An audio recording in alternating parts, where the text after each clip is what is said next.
राधे राधे। मित्रों, श्री कृष्ण की वाणी वह दिव्य दीपक है जो घोर अंधकार में भी मनुष्य को सही मार्ग दिखाता है। इसलिए इसे प्रातः और रात्रि अवश्य सुनना चाहिए। अब आइए उस पवित्र ग्रंथ को समझें जिसे श्रीमद् भगवद गीता कहा जाता है। यह एकमात्र ऐसा शास्त्र है जिसे स्वयं भगवान श्री कृष्ण ने गाया है। मैं कहता हूं, उपासना प्रेम का सर्वोच्च रूप है। इसी भाव को मीरा ने अपने आराध्य में पूर्ण रूप से समर्पित कर दिया। रुक्मिणी ने दाम्पत्य के सूत्र में बंधकर मुझे जीवन साथी बनाया, लेकिन राधा ने निष्काम और स्वतंत्र प्रेम से मुझे केवल कृष्ण ही रहने दिया। जीवन में कभी किसी के सामने अपनी सफाई देने की आदत मत बनाना। जिसे तुम पर भरोसा है उसे स्पष्टीकरण की आवश्यकता नहीं होती, और जिसे भरोसा नहीं है वह किसी भी तर्क को स्वीकार नहीं करेगा। मैं तुमसे कहता हूं, धैर्य रखो मेरे बालक, कठिन समय भी बीत जाएगा। जिन्होंने तुम्हें पीड़ा दी है उन्हें भी अपने कर्मों का फल अवश्य मिलेगा, और सौभाग्य हुआ तो तुम्हें वह दृश्य देखने का अवसर भी प्राप्त होगा। जब जुबान पर मेरा नाम सहज हो जाता है तब मन में अपने आप शांति और संतोष उतर आता है। सांस रुकने से इंसान एक बार मरता है, लेकिन अपनों का साथ छूट जाए तो मनुष्य हर दिन भीतर से टूटता है। अहंकार और गलतफहमियां रिश्तों की सबसे बड़ी दीवार बन जाती है, क्योंकि अहंकार सच सुनने नहीं देता और भ्रम सच देखने नहीं देता। बोझ चाहे कितना भी भारी हो, पिता का कंधा कभी शिकायत नहीं करता, क्योंकि पिता ही वह आधार है जिस पर आंख मूंद कर भरोसा किया जा सकता है। जिन लोगों ने तुम्हें जीतना सिखाया हो उन्हें पछाड़ने का प्रयास कभी मत करना। आजकल पवित्रता नफरत में ही बची है, क्योंकि प्यार में तो लोग सब कुछ उतार कर फिर इज्जत की बातें करने लगते हैं। कर्म का नियम कहता है कि एक समय ऐसा अवश्य आएगा जब कुछ लोग अपने व्यवहार पर पश्चाताप करेंगे कि उन्होंने तुम्हारे साथ गलत क्यों किया। विश्वास रखो, वह समय अवश्य आता है। मेरी ठोकरों से भी कुछ लोगों को ईर्ष्या है, क्योंकि वे जानते हैं कि यही ठोकरें मुझे अनुभव में आगे ले जाएंगी। अपना रुतबा समुद्र की तरह भारी नहीं, बल्कि तेल की तरह हल्का रखो, ताकि कोई भी गहराई तुम्हें डुबो न सके। जीवन में कुछ पुण्य ऐसे भी करने चाहिए जिनका साक्षी केवल ईश्वर हो। जिंदगी का एक सूत्र स्मरण रखो, प्रयास तब तक जारी रखना है जब तक विजय प्राप्त न हो जाए। इस मार्ग में भूलें भी होंगी और गलत भी ठहराया जाएगा, क्योंकि यह जीवन है जहां सराहना भी मिलेगी और निंदा भी। संकट में धैर्य, समृद्धि में करुणा और विपत्ति में सहनशीलता, यही श्रेष्ठ मनुष्य की पहचान है। गिर जाना दुर्घटना है, लेकिन गिरे रहना या उठ खड़े होना तुम्हारा चुनाव है। मतलब की बातें तो सभी समझ लेते हैं, पर बात का असली अर्थ बहुत कम लोग पकड़ पाते हैं। जितना रास्ता दिखाई दे उतना चलते रहो, आगे का मार्ग वहीं से स्पष्ट होगा। यदि चरित्र सच्चा और मजबूत हो तो लोग कब्र का भी रास्ता पूछकर पहुंच जाते हैं। छोटी सी उम्र में दुनिया को बहुत करीब से देख चुका हूं। कौन सगा है और कौन सिर्फ नाम का अपना, ये भली भांति समझ चुका हूं। जीवन की हर उलझन का वास्तविक समाधान हमारे भीतर ही छिपा होता है। बाकी लोगों के पास तो केवल सलाहों का भंडार होता है। यदि किसी की संगत से तुम्हारा नजरिया बदलने लगे तो यह मान लेना चाहिए कि वह व्यक्ति साधारण नहीं है। 1 साल या 1 महीने का हिसाब मत लगाओ, ये सोचो कि एक दिन में क्या बदला जा सकता है। लोग कीचड़ से इसलिए बचते हैं कि कपड़े मैले न हों, और कीचड़ को भ्रम हो जाता है कि लोग उससे डरते हैं।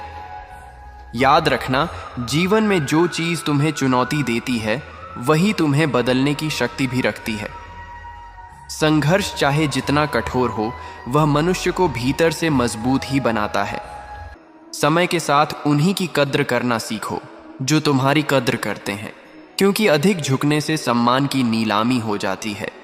यदि कुछ बड़ा करने का संकल्प है तो शुरुआत की कठिनाइयों से घबराकर हार मत मानना, क्योंकि आरंभ सबसे कठिन होता है। किस्मत और मेहनत में स्पष्ट अंतर है। किस्मत वही देती है जो लिखा है, लेकिन मेहनत वह भी दिला देती है जो लिखा तक नहीं गया। मुझे यह नहीं पता कि जीत कैसे मिलेगी, लेकिन इतना अवश्य जानता हूं कि हार मानने वालों में मैं नहीं हूं। चम्मच जिस पात्र में रहता है उसी को खाली करता है, इसीलिए हर मीठी बात करने वाले से सावधान रहना आवश्यक है। सफल वही लोग बनते हैं जो दूसरों की बातों से नहीं बल्कि अपनी मेहनत से दिशा तय करते हैं। कोशिश इतनी लगातार होनी चाहिए कि हारते हारते कब जीत मिल जाए इसका एहसास भी ना हो। ठीक हूं, यह शब्द तो हर किसी से कहा जा सकता है, लेकिन परेशान हूं यह कहने के लिए बहुत अपना चाहिए। जीवन में दो तरह के लोग रास्ता बदल देते हैं, एक वे जो अवसर देते हैं और दूसरे वे जो धोखा देते हैं। आज के रिश्तों में ईमानदारी कम दिखाई देती है, क्योंकि कुछ लोग निभाने के नाम पर भी दिखावे की बेईमानी करते हैं। ऊपर से अपनापन और भीतर से स्वार्थ, यही सबसे अधिक पीड़ा देता है। रिश्तों की नींव विश्वास पर टिकी होती है, और जब वही टूट जाए तो सब बिखर जाता है। ऐसे खोखले रिश्तों से दूरी बना लेना ही समझदारी है। उम्र का संबंध केवल वर्षों से नहीं होता। कई बार इंसान जवानी में ही खुद को बहुत पुराना महसूस करने लगता है। अनुभव हमें तेजी से ढालते हैं और उम्र से पहले ही परिपक्व बना देते हैं, क्योंकि उम्र तो केवल एक आंकड़ा है। असल में अनुभव ही मनुष्य को गढ़ता है। मित्रों, आगे की कथा सुनने से पहले आपसे निवेदन है, यदि आप नए दर्शक हैं तो सत्य साधना चैनल को सब्सक्राइब अवश्य करें। हमारे भारतीय समाज में सदियों से माता पिता को ईश्वर तुल्य माना गया है। उनकी सेवा को सबसे बड़ा पुण्य समझा गया है, लेकिन समय के साथ यह सोच कहीं ना कहीं कमजोर होती जा रही है। आज जब किसी वृद्ध को वृद्धाश्रम में या सड़क के किनारे असहाय बैठा देखते हैं तो मन में प्रश्न उठता है, आखिर वह कौन सी मजबूरी रही होगी जिसने किसी बेटे को अपने जन्म देने वाले माता पिता को त्यागने पर मजबूर कर दिया? क्या इसका कारण आर्थिक तंगी है, पारिवारिक कलह है, या फिर संस्कारों की कमी? इस पूरी कथा का उद्देश्य यही समझना है कि वह कौन सा स्वभाव और वह कौन सी सोच होती है जो किसी बेटे के हृदय को इतना कठोर बना देती है कि उसे माँ की ममता और पिता का आजीवन त्याग दिखाई देना ही बंद हो जाता है। यह कथा हमें बार बार सोचने पर विवश करती है कि क्या हम अपने बच्चों को केवल अच्छी पढ़ाई, सुविधाएं और संसाधन ही दे रहे हैं, या फिर उनके भीतर वह करुणा, संवेदना और अपनापन भी बो पा रहे हैं जो परिवार और समाज को एक सूत्र में बांध कर रखता है। आजकल लोगों की जुबान पर अक्सर यह बात होती है कि कलयुग आ गया है और बच्चे पहले जैसे नहीं रहे, लेकिन सत्य इससे कहीं अधिक गहरा, जटिल और विचार करने योग्य है। जब एक माँ संतान को जन्म देती है और उसे पालती पोसती है, तब वह कभी यह गणना नहीं करती कि यह बच्चा बड़ा होकर उसका सहारा बनेगा या नहीं। वह तो निस्वार्थ भाव से अपना सुख, अपनी इच्छाएं, अपना समय और पूरा जीवन उस संतान पर अर्पित कर देती है। उसी प्रकार एक पिता अपनी जवानी की शक्ति, अपनी कमाई का हर हिस्सा और अपने अधूरे सपनों को बच्चों के भविष्य की नींव मजबूत करने में लगा देता है। वह स्वयं पुराने और फटे जूते पहनकर भी संतोष कर लेता है, लेकिन अपने बेटे के पैरों में नए जूते डालने से पीछे नहीं हटता। वह खुद भूखा सो सकता है, पर बच्चों की थाली में कभी कमी नहीं आने देता। इतना सब सहने और देने के बाद जब वही माता पिता वृद्ध, कमजोर और उपेक्षित हो जाते हैं, और जब उन्हें सहारे, सम्मान और साथ की सबसे अधिक आवश्यकता होती है, तब यदि उन्हें अपने ही घर से बाहर कर दिया जाए तो यह केवल एक परिवार की नहीं बल्कि पूरे समाज की हार और नैतिक पतन का प्रतीक बन जाता है। ऐसी परिस्थितियां तब जन्म लेती हैं जब रिश्तों में भावना की जगह स्वार्थ और गणना हावी हो जाती है और बेटा यह मानने लगता है कि माँ बाप अब जिम्मेदारी नहीं बल्कि बोझ बन चुके हैं। उसी क्षण घर की नींव हिलने लगती है और दीवारों में दरारें पड़ जाती हैं। समाज में इस विषय पर कई तर्क सुनने को मिलते हैं। कुछ लोग कहते हैं कि बेटे की शादी के बाद घर का वातावरण बदल जाता है और नई बहू के आने से पारिवारिक संतुलन बिगड़ जाता है। लेकिन क्या सचमुच हर बार इसका कारण केवल बहू ही होती है, या फिर उस बेटे की सोच और उसके भीतर की कमजोरी होती है जो सही और गलत के बीच भेद नहीं कर पाती। माता पिता को घर से निकालने वाला बेटा वह नहीं होता जो केवल पत्नी की बात मानता है, बल्कि वह होता है जो अपने अतीत, अपने संस्कार और अपने अस्तित्व को ही भूल बैठता है। यह कथा हमें यह भी सिखाती है कि कभी कभी आवश्यकता से अधिक लाड प्यार और बिना संघर्ष के हर इच्छा पूरी कर देना भविष्य में एक बड़ी भूल बन जाता है। जब बच्चों को संघर्ष का मूल्य नहीं सिखाया जाता और हर चीज़ उन्हें थाली में सजाकर परोस दी जाती है, तब उनके भीतर से कृतज्ञता का भाव धीरे धीरे समाप्त होने लगता है। उन्हें लगने लगता है कि सब कुछ उनका अधिकार है, और जब माता पिता के पास देने के लिए कुछ शेष नहीं रहता, तब वही बच्चे उन्हें अनुपयोगी समझने लगते हैं। इस कथा की शुरुआत भी एक ऐसी ही सर्द और उदास शाम से होती है। दिसंबर का महीना था, ठंड अपने चरम पर थी, सड़कों पर घना कोहरा पसरा हुआ था और लोग अपने गर्म कपड़ों में लिपटे तेजी से अपने अपने घरों की ओर बढ़ रहे थे, जहां गर्म भोजन और परिवार का स्नेह उनका इंतजार कर रहा था। उसी भीड़ में एक कोने में, जहां स्ट्रीट लाइट की रोशनी भी ठीक से नहीं पहुंच पा रही थी, एक बुजुर्ग महिला चुपचाप बैठी हुई थी। उसकी उम्र 70 वर्ष से अधिक प्रतीत होती थी।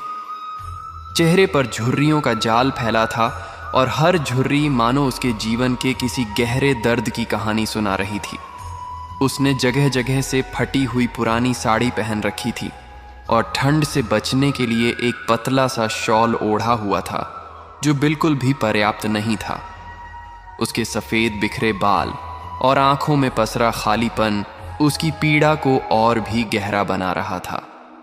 वह वहां से गुजरने वाले हर चेहरे को आशा भरी दृष्टि से देखती और फिर निराश होकर सिर झुका लेती। उसका नाम सावित्री था, लेकिन उस रास्ते से गुजरने वाले लोगों के लिए वह केवल एक बेसहारा बुढ़िया थी। कोई उसे पागल समझ रहा था तो कोई भिखारी। तभी रवि ने उससे पूछा कि क्या वह उसकी कोई सहायता कर सकता है या उसे सुरक्षित घर पहुंचा सकता है। सावित्री ने हल्की सी मुस्कान के साथ कहा, बेटा, घर वहीं छोड़ा जाता है जहां इंसान की कोई कदर और जगह न बची हो। जहां से अपमान और धक्कों के साथ बाहर कर दिया जाए, वहां लौटने के रास्ते अपने आप बंद हो जाते हैं। लेकिन तुम्हारी आवाज़ और शब्दों में अपनापन है, इसलिए आज मन कर रहा है कि अपनी कहानी तुम्हें सुना दूं। इतना कहकर सावित्री ने अपनी शॉल को और कसकर लपेटा और बीते हुए कल की गलियों में झांकते हुए अपनी कहानी सुनानी शुरू की। सावित्री की ये बातें सुनकर मेरा हृदय गर्व से भर जाता था और मुझे लगता था कि मेरा बुढ़ापा सुरक्षित हाथों में है। वह एक पल के लिए रुकी और सामने जल रही अलाव की लौ को देखने लगी, जिसे कुछ रिक्शा चालकों ने ठंड से बचने के लिए जलाया था।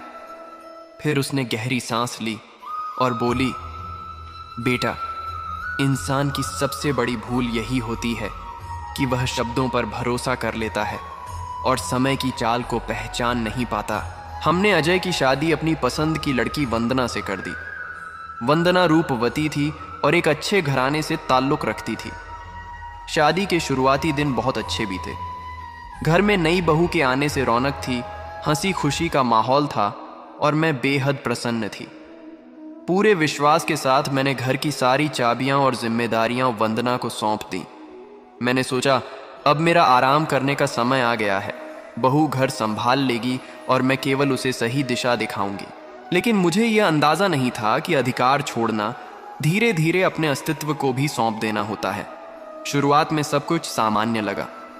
अजय रोज़ दफ्तर जाता था। घर में मैं और वंदना रहते थे और मेरे पति अपनी किताबों और मित्रों में व्यस्त रहते थे। पर समय के साथ वंदना का व्यवहार बदलने लगा। जो बातें पहले हंसी मजाक में कही जाती थीं, वही धीरे धीरे तानों में बदल गईं। यदि मैं रसोई में जाकर कुछ बनाने की कोशिश करती तो वह मीठे स्वर में कहती, माँ जी, आप क्यों कष्ट करती हैं? आप आराम कीजिए, किचन गंदा हो जाता है। बाहर से ये शब्द स्नेह से भरे लगते थे, लेकिन सच्चाई ये थी कि मुझे मेरे ही घर की रसोई से धीरे धीरे बाहर किया जा रहा था। मुझे एहसास होने लगा कि अब मेरी इच्छा से एक सब्जी तक नहीं बन सकती। असली बदलाव तब आया जब मेरे पति का अचानक दिल का दौरा पड़ने से निधन हो गया। उस क्षण ने मुझे भीतर तक तोड़ दिया। मैं बिल्कुल अकेली रह गई और मुझे लगा कि अब बेटा बहू ही मेरा सहारा होंगे। अजय ने रोते हुए मुझे गले लगाया और कहा, माँ, मैं हूं, आपको पापा की कमी महसूस नहीं होने दूंगा। उसकी बातों से मुझे हिम्मत मिली, लेकिन पिता का साया उठते ही घर का संतुलन भी बिगड़ गया। अब तक जो पेंशन और पैसे मेरे पति के नाम आते थे, सब मेरे नाम पर आने वाले थे। लेकिन मैं हमेशा से गृहिणी रही थी और बैंक के लेन देन की मुझे ज्यादा समझ नहीं थी। 13वीं के कुछ दिन बाद अजय कुछ कागज लेकर मेरे पास आया और प्यार से बोला कि अब सारी जिम्मेदारी वही संभालेगा, ताकि मुझे बार बार बैंक न जाना पड़े। उसने कहा कि घर और सारी बचत उसके नाम कर देना ही ठीक रहेगा और मुझे बस आराम करना है। बेटे पर मुझे अपनी जान से भी ज्यादा भरोसा था, इसलिए बिना कुछ सोचे मैंने उन कागजों पर हस्ताक्षर कर दी, ये जाने बिना कि मैं अपने ही जीवन के फैसले पर दस्तखत कर रही हूँ। उसके बाद अजय का व्यवहार बदलने लगा। जो बेटा पहले दफ्तर से आते ही मेरा हाल पूछता था, अब बिना देखे अपने कमरे में चला जाता। बुलाने पर झुंझलाकर कहता कि बहुत थका हूं, बाद में बात करेंगे। वंदना अब खुलकर अपनी मनमानी करने लगी। सुबह की चाय के लिए भी इंतजार करना पड़ता। पहले 7 बजे चाय मिल जाती थी, अब 10 बज जाते और कोई पूछने वाला नहीं होता। मांगने पर बर्तन पटकते हुए कहती, अभी काम खत्म नहीं हुआ है, फुर्सत में देंगे, मैं कोई नौकरानी नहीं हूं। धीरे धीरे मुझे घर के एक कोने वाले कमरे में भेज दिया गया, जो पहले स्टोर रूम था। वहां न हवा थी न रोशनी। बहाना ये बनाया गया कि मेहमानों के लिए बड़ा कमरा चाहिए और मुझे तो वैसे भी शांति पसंद है। मैंने यह भी बच्चों की खुशी समझकर सह लिया, लेकिन मन के भीतर एक टीस थी। जिस घर की हर ईंट मैंने अपने सपनों को दबाकर जोड़ी थी, उसी घर में आज मैं एक बेकार सामान की तरह पड़ी थी। एक दिन वंदना की किटी पार्टी थी, उसकी सहेलियां आई हुई थीं। मैं पानी लेने बाहर निकली। साधारण कपड़े थे और उम्र के कारण थोड़ा झुकी हुई थी। एक सहेली ने मुझे देखकर पूछा, यह कौन है? तो वंदना ने लापरवाही से कहा, अजय की माँ है, बस पड़ी रहती है, इनका दिमाग अब काम नहीं करता। ये सुनते ही मेरे पैरों के नीचे से जमीन खिसक गई। मैं वही माँ थी जिसने अजय को जन्म दिया था। अपनी नींद, अपनी इच्छाएं और अपना पूरा जीवन उसे बड़ा करने में लगा दिया था। आज मेरी पहचान बस इतनी रह गई थी कि मेरा दिमाग ठीक से काम नहीं करता। मैं चुपचाप बिना पानी लिए अपने कमरे में लौट आई और घंटों तक सिसकती रही। शाम को जब अजय घर लौटा तो मैंने उससे यह अपमान साझा करने का निश्चय किया। मुझे उम्मीद थी कि वह अपनी पत्नी को समझाएगा, लेकिन उसने झुंझलाकर कहा, माँ, आप हर छोटी बात को इतना बड़ा क्यों बना लेती हैं? वंदना दिन भर काम से थक जाती है, अगर मुंह से कुछ निकल भी गया तो क्या हो गया? आप भी तो अब बूढ़ी हो गई हैं, थोड़ा एडजस्ट करना सीख लीजिए। एडजस्ट, यह शब्द मेरे सीने में तीर की तरह ढंस गया। जिसने पूरी जिंदगी त्याग और समझौते किए, आज उसी को यह सीख दी जा रही थी। सावित्री ने भारी सांस ली और कहा, बेटा, घर दीवारों से नहीं टूटता। घर तब ढहता है जब उसमें रहने वालों के दिलों से सम्मान खत्म हो जाता है। उस पल मुझे समझ आ गया था कि इस घर में मेरी ज़रूरत अब समाप्त हो चुकी है, लेकिन यह तो बस शुरुआत थी। उसने शॉल को और कसकर लपेट लिया, जैसे बीती यादों की ठंड से खुद को बचा रही हो, और बोली कि औरतों को बचपन से ही एडजस्ट करना सिखाया जाता है। पहले पिता के घर, फिर पति के घर और अंत में बेटे के घर। लेकिन मैंने कभी नहीं सोचा था कि जिस घर को मैंने अपने खून पसीने से खड़ा किया, उसी में मुझे एक अनचाहे मेहमान की तरह जीना पड़ेगा। अजय के उस वाक्य ने मेरे भीतर कुछ तोड़ दिया था। फिर भी मैं चुप रही, यह सोचकर कि शायद समय के साथ सब ठीक हो जाएगा। लेकिन समय के साथ हालात सुधरने के बजाय और बिगड़ते चले गए। मेरे कमरे की सफाई बंद हो गई। कोई मुझसे 2 शब्द बोलने नहीं आता। पूरा दिन अंधेरे कमरे में दीवारों को निहारते बीतने लगा। सबसे अधिक पीड़ा खाने को लेकर होने लगी। पहले भले रूखा सूखा ही सही, खाना समय पर मिल जाता था। अब नाश्ता अक्सर बनता ही नहीं। भूख लगने पर मैं बिस्कुट या पानी से पेट भर लेती। कई बार रात का बचा हुआ खाना दोपहर में परोस दिया जाता। एक दिन वंदना ने राजमा चावल बनाए। खुशबू मेरे कमरे तक आ रही थी और मुझे लगा कि आज शायद मुझे भी अच्छा खाना मिलेगा। लेकिन थाली में सिर्फ सादे चावल और पतली सी दाल आई। पूछने पर उसने बेरुखी से कहा, राजमा कम पड़ गया, अजय के लिए रात को बचा लिया है। बुढ़ापे में वैसे भी भारी खाना नहीं पचता। उस दिन मैंने खाना नहीं खाया, बस आंसू पीती रही और रात को देखा कि अजय मज़े से वही राजमा खा रहा था। उस घर में रहते हुए मैंने पहली बार जाना कि चुप्पी भी कितनी भारी हो सकती है। अजय अब यह तक नहीं पूछता था कि मैंने कुछ खाया भी है या नहीं। वह अपनी दुनिया में मग्न रहता, अपनी पत्नी के साथ हंसी ठिठोली करता और मैं उसी घर के एक कोने में खुद को छोटा होता हुआ महसूस करती रहती। उम्र के साथ शरीर की कमजोरी बढ़ती जाती है, लेकिन जब आत्मा थक जाए तो दर्द कई गुना हो जाता है। ठंड के दिनों में मेरे घुटनों का दर्द असहनीय हो गया था। पहले मैं अपने इलाज का ध्यान खुद रखती थी, लेकिन जब से पैसों और कागज़ों की जिम्मेदारी मेरे हाथों से निकल गई थी, तब से मेरी बीमारी भी जैसे मेरी नहीं रही। मैंने बेटे से बस इतना कहा कि मुझे डॉक्टर के पास ले चलो, दवाइयाँ ख़त्म हो चुकी हैं, मगर जवाब हमेशा एक ही मिलता, अभी समय नहीं है, बाद में देखेंगे। एक रात तो हालत इतनी बिगड़ गई कि बुखार से शरीर कांपने लगा। आवाज़ गले में ही अटक गई थी। किसी तरह हिम्मत जुटाकर मैंने उसे पुकारा। वह कमरे से बाहर आया भी तो ऐसे जैसे कोई बोझ उठाने आया हो। माथे पर हाथ रखकर बस इतना कहा कि सुबह देखा जाएगा और एक बोतल पानी देकर चला गया। उस पूरी रात मैं दर्द और बुखार के बीच पड़ी रही और पहली बार मन में यह ख्याल आया कि अगर आज मेरी सांस रुक जाए तो शायद इस घर में किसी की नींद नहीं टूटेगी।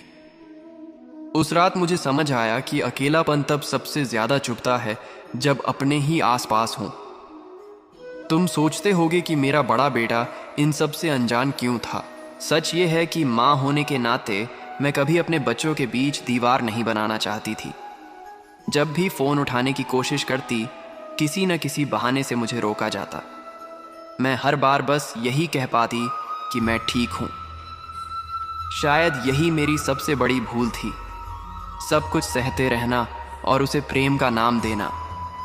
एक दिन किस्मत ने मुझे सच बोलने का मौका दिया। अजय का मोबाइल घर पर छूट गया था। मैंने कांपते हाथों से बड़े बेटे को फ़ोन लगाया और पहली ही आवाज़ सुनते ही मेरा सब्र टूट गया। लेकिन मेरी बात पूरी भी नहीं हुई थी कि फ़ोन मेरे हाथ से छीन लिया गया। उस पल मैंने अपने बेटे की आंखों में वह रूप देखा जो मैंने कभी कल्पना में भी नहीं सोचा था। क्रोध, संदेह और कठोरता सब कुछ था, बस ममता नहीं थी। उस दिन के बाद मेरी दुनिया और सिमट गई।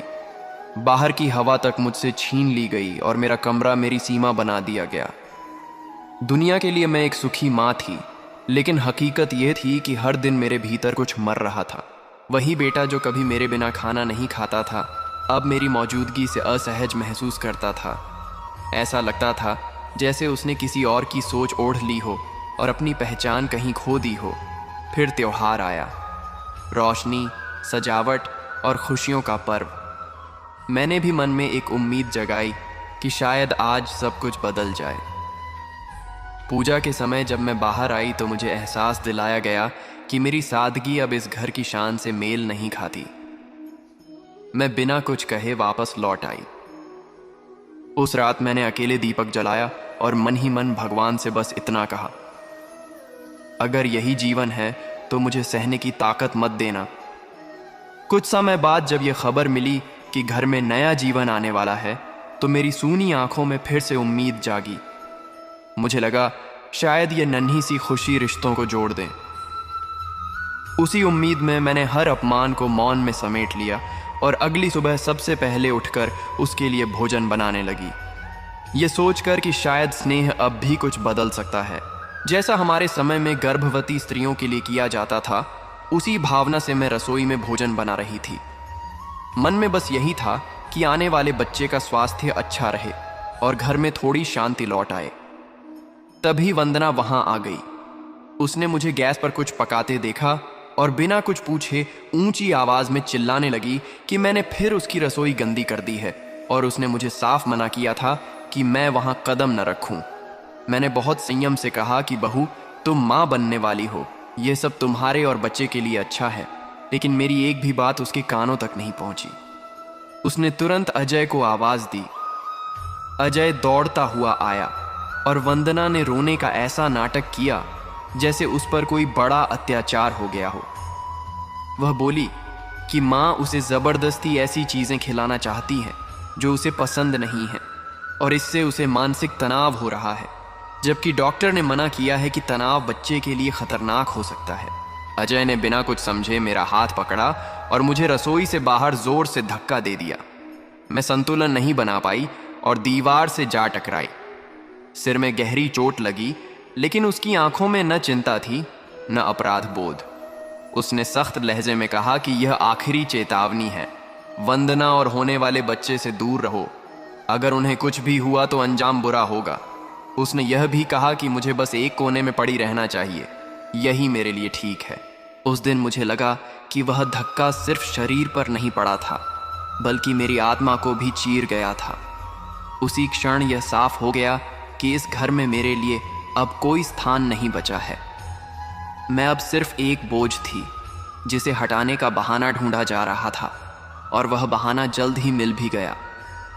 अपने ही खून को इस तरह बदलते देखना किसी भी माँ के लिए सबसे बड़ा अभिशाप होता है। मेरे भीतर डर घर कर गया था। हर आहट पर दिल कांप उठता था। रातों की नींद उड़ चुकी थी। अपने ही बेटे से डर जाना, इससे बड़ा दुर्भाग्य शायद कुछ नहीं होता। फिर वह मनहूस दिन भी आ पहुंचा जिसने मुझे इस सड़क तक ला दिया। उस दिन घर में वंदना की गोद भराई की तैयारियां चल रही थीं।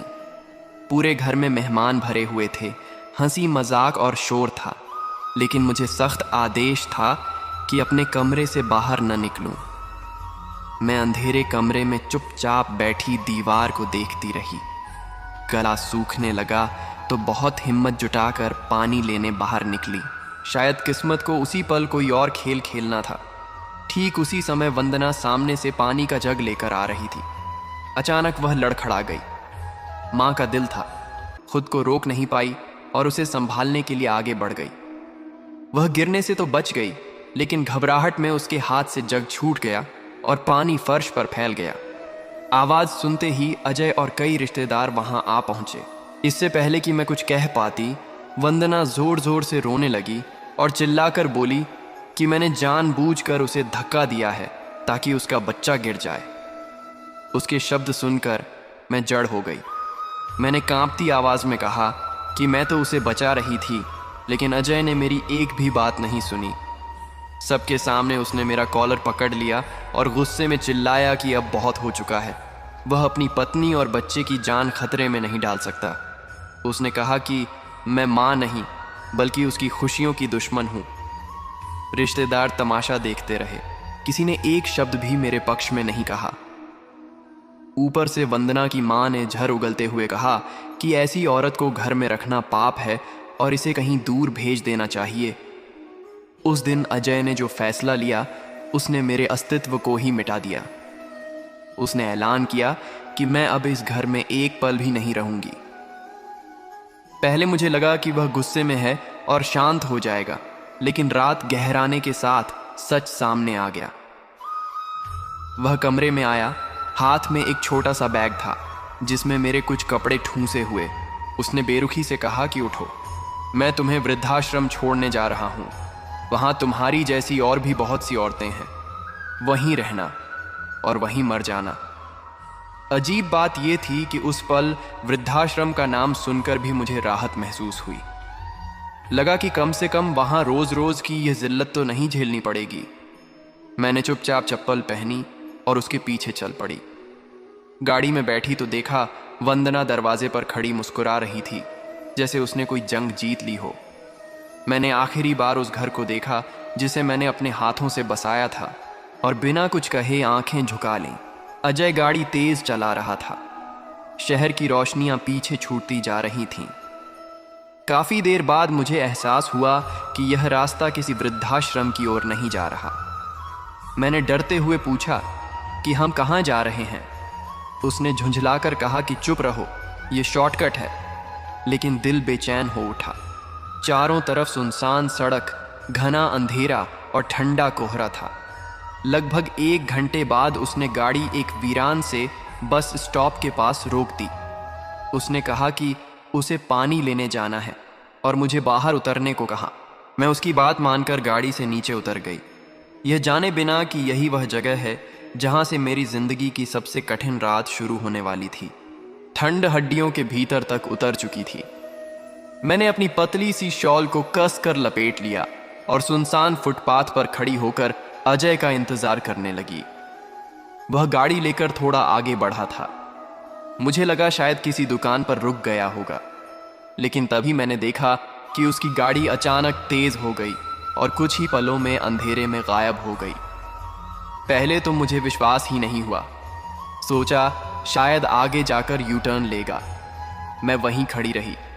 मिनट बीतते गए, 10 मिनट, फिर 20, फिर आधा घंटा। ठंड से मेरे हाथ पैर सुन्न पड़ने लगे और चारों तरफ फैला सन्नाटा जैसे भीतर तक चिल्लाने लगा। धीरे धीरे सच्चाई मेरे मन पर हथौड़े की तरह गिरने लगी। वह पानी लेने नहीं गया था, वह मुझे यहीं छोड़ गया था। किसी वृद्धाश्रम में नहीं, बल्कि सड़क के किनारे, क्योंकि वहां ले जाने के लिए पैसे, कागज और जिम्मेदारी चाहिए होती है। उसने सबसे आसान रास्ता चुना था, अपनी बूढ़ी मां को एक लावारिस बोझ की तरह छोड़ देने का रास्ता। जब यह पूरी तरह समझ आ गया कि वह वापस नहीं आएगा, तो मैं वहीं फुटपाथ पर बैठ गई और फूट फूट कर रोने लगी। मैं बार बार अजय का नाम पुकारती रही, लेकिन मेरी आवाज़ सुनने वाला वहां कोई नहीं था, सिवाय उन आवारा कुत्तों के जो मेरी सिसकियों से बेचैन होकर इधर उधर भौंक रहे थे। वह रात मेरी जिंदगी की सबसे लंबी और सबसे डरावनी रात बन गई। मेरे पास न पैसे थे, न मोबाइल, न यह समझ कि मैं किस जगह पर हूँ। मेरे पास सिर्फ एक छोटा सा थैला था जिसमें 2 पुरानी साड़ियाँ और एक फटा हुआ स्वेटर रखा था। पूरी रात मैं ठंड में कांपती रही। शरीर से ज्यादा मेरा मन ठिठुर रहा था। दिमाग में बार बार वही सवाल घूमता रहा कि मेरा दोष आखिर क्या था। क्या ज़रूरत से ज़्यादा प्यार करना गुनाह होता है? क्या अपने बच्चों पर सब कुछ लुटा देना एक गलती है?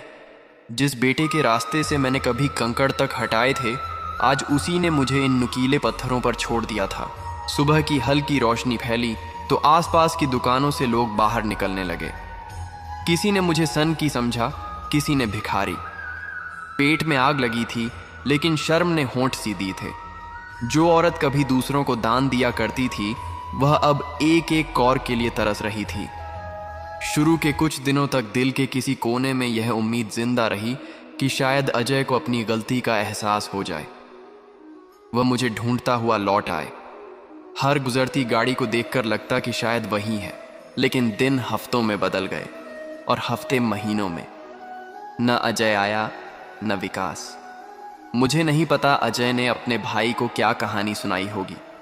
शायद कहा होगा कि माँ खुद चली गई, या फिर यह कि माँ अब इस दुनिया में नहीं रही। धीरे धीरे सच जानने की चाह भी खत्म हो गई। उसी पहली रात के बाद मैंने इसी सड़क को अपना ठिकाना मान लिया। यहाँ कोई ताना नहीं देता, कोई बोझ कहकर धक्का नहीं देता। जो मिल जाता है वही खा लेती हूँ, जहाँ जगह मिलती है वहीं सिर रख देती हूँ। यहाँ के रिक्शे वाले और चाय बेचने वाले मेरे सगे बेटों से ज्यादा इंसानियत दिखाते हैं। कम से कम वे मुझे अपमान की नजर से नहीं देखते। कभी कोई पुराना कंबल दे देता है, कभी कोई गरम खाना।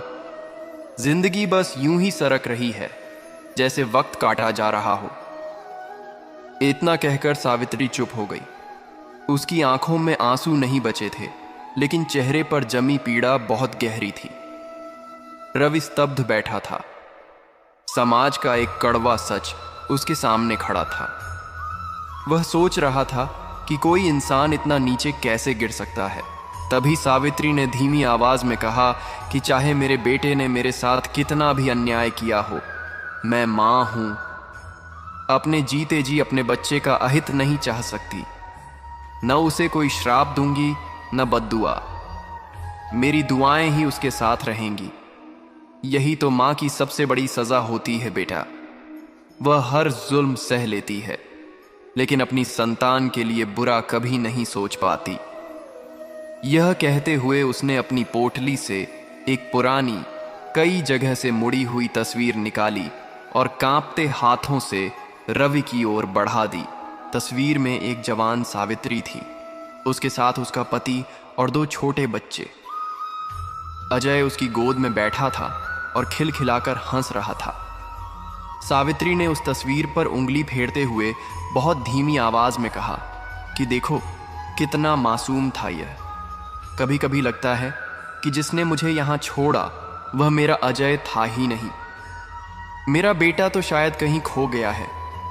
जो लौट कर आया वह सिर्फ किसी का पति था, मेरा बेटा नहीं।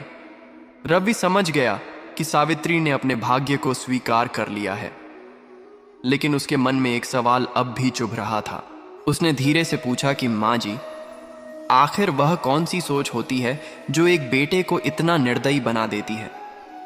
क्या यह सिर्फ पत्नी का असर होता है या इसके पीछे कोई और गहरी वजह होती है? सावित्री ने नजरें उठाईं। उसकी आंखों में अब किसी पीड़िता की नहीं, बल्कि अनुभव से भरे एक गुरु की गंभीरता थी। उसने कहा कि यह सवाल बहुत गहरा है बेटा। यह किसी एक दिन की कहानी नहीं होती, ये सालों में बनती है।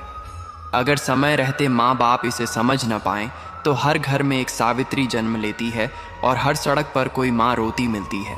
वह बोली कि समाज अक्सर बहुओं को दोष देता है, लेकिन सच ये है कि कोई बाहरी व्यक्ति तब तक घर की नींव नहीं हिला सकता जब तक अंदर की दीवारों में पहले से दरार न हो। माँ बाप को घर से वही बेटा निकालता है जिसे हमने बेटा कम और राजा ज्यादा बना दिया होता है। इसकी सबसे बड़ी वजह होती है संघर्ष की कमी। जब बच्चे ने कभी तपिश नहीं देखी होती तो उसे छांव की कीमत भी नहीं समझ आती। हमने अजय को हर सुविधा दी, हर दुख से बचाया। उसे यह एहसास ही नहीं होने दिया कि जीवन में चीजें कितनी मुश्किल से मिलती हैं। जिसे भूख नहीं लगती वह रोटी का सम्मान भी नहीं करता। यही सोच धीरे धीरे बेटे को माँ बाप से दूर कर देती है। जीवन में कितनी भी तकलीफें क्यों ना आ जाएं, आत्मसम्मान और साहस को कभी नहीं छोड़ना चाहिए। हो सकता है अपने ही लोग साथ छोड़ दें, हो सकता है दुनिया धोखा दे दें, लेकिन जब तक सांसें चल रही हैं और आत्मसम्मान जीवित है, तब तक इंसान पूरी तरह हारा नहीं होता। जो लोग अपने बुजुर्गों को नज़रअंदाज कर देते हैं, वे यह नहीं समझते कि समय सबसे शक्तिशाली होता है। मजबूत से मजबूत चीज़ भी टूट जाती है और झूठ की परतें सच को ढक तो सकती हैं, लेकिन हमेशा के लिए नहीं। हमें उन लोगों के लिए रुकना नहीं चाहिए जो हमें साथ लेकर नहीं चले। समय बदल जाता है, हालात बदल जाते हैं और इंसान भी बदल जाता है। पहले इंसान होशियार होता है तो दुनिया बदलने निकलता है, लेकिन जब समझदार बनता है तो खुद को बदलना सीख लेता है। गलत नज़र और गलत सोच में बहुत अंतर नहीं होता। अक्सर हम उन्हीं लोगों के सामने कमज़ोर पड़ जाते हैं जिन्हें हम अपने दिल के सारे राज्य सौंप देते हैं। कुछ रिश्ते ऐसे होते हैं जैसे खाली लिफाफा, बाहर से संभाल कर रखते हैं लेकिन अंदर कुछ भी नहीं होता। इसलिए अपने दिल के दरवाजे पर खुद पहरेदार बनकर बैठो। देखो कौन अंदर आने लायक है और कौन बाहर ही ठीक है। दिल बहुत कीमती जगह है, वहां हर किसी को रहने की इजाजत मत दो। बाहर जाने का रास्ता हमेशा एक ही होता है और जब कोई उस रास्ते से जाता है तो उसे रोकना खुद को तोड़ने जैसा होता है। आशीष नाम का एक लड़का था जिसका सपना क्रिकेटर बनने का था। उसके पास न अच्छे जूते थे, न ढंग की किट और न ही किसी का सहारा।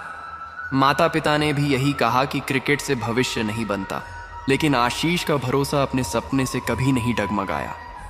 वह रोज अकेले मैदान जाता, घंटों अभ्यास करता, पुराने जूतों में दौड़ लगाता और खुद को बेहतर बनाता रहा। समय लगा, संघर्ष हुआ, लेकिन मेहनत रंग लाई। कुछ सालों बाद उसका चयन राज्य टीम में हुआ। और फिर राष्ट्रीय स्तर तक पहुंचकर उसने साबित कर दिया कि सच्ची लगन कभी बेकार नहीं जाती। ये कहानी बताती है कि जब चाहत दिल से हो तो रास्ते खुद बनने लगते हैं। जो लोग बीच रास्ते साथ छोड़ देते हैं वे साथ चलने के लायक होते ही नहीं।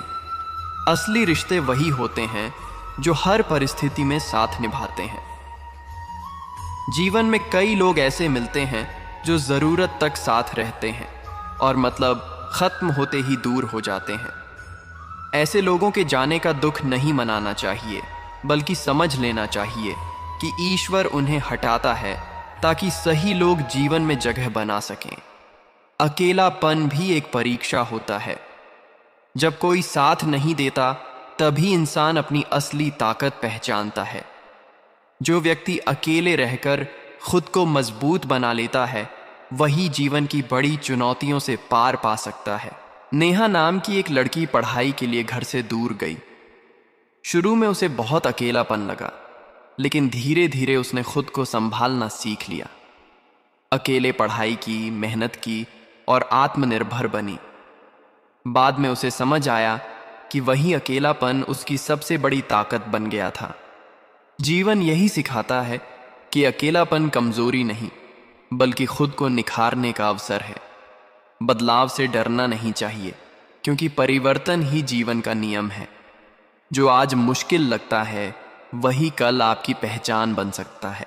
लोग बदलाव से इसलिए डरते हैं क्योंकि उन्हें वर्तमान में झूठा सा आराम दिखता है, लेकिन जो इस डर को पार कर आगे बढ़ते हैं वही सच में आगे जाते हैं। आशीष एक ऐसी नौकरी में था जहां न मन को सुकून था और न आत्मा को संतोष। फिर भी वह सिर्फ डर की वजह से वहां टिका रहा। एक दिन उसने हिम्मत की और अपने दिल की सुनी। शुरुआत कठिन थी, लेकिन धैर्य और मेहनत ने रास्ता दिखाया। कुछ सालों बाद वही आशीष एक सफल और आत्मविश्वासी इंसान बन गया। अगर वह बदलाव से डरकर रुक जाता तो यह मुकाम कभी हासिल नहीं कर पाता। माता पिता का सम्मान करना सबसे बड़ा धर्म है। मां संतान को जन्म देती है और पिता पूरी जिंदगी उसे संभालता है। मां आज की चिंता करती है और पिता आने वाले कल की। इसलिए कभी भी अपने माँ बाप के दिल को दुख मत देना। जीवन को इतना उद्देश्यपूर्ण बना लो कि पछतावे, नफरत और डर के लिए समय ही न बचे, क्योंकि खाली दिमाग ही सबसे ज्यादा परेशान रहता है। मित्रों, आज की इस वीडियो में बस इतना ही। उम्मीद है यह विचार आपके दिल तक पहुंचे होंगे। मिलते हैं अगली वीडियो में। राधे राधे।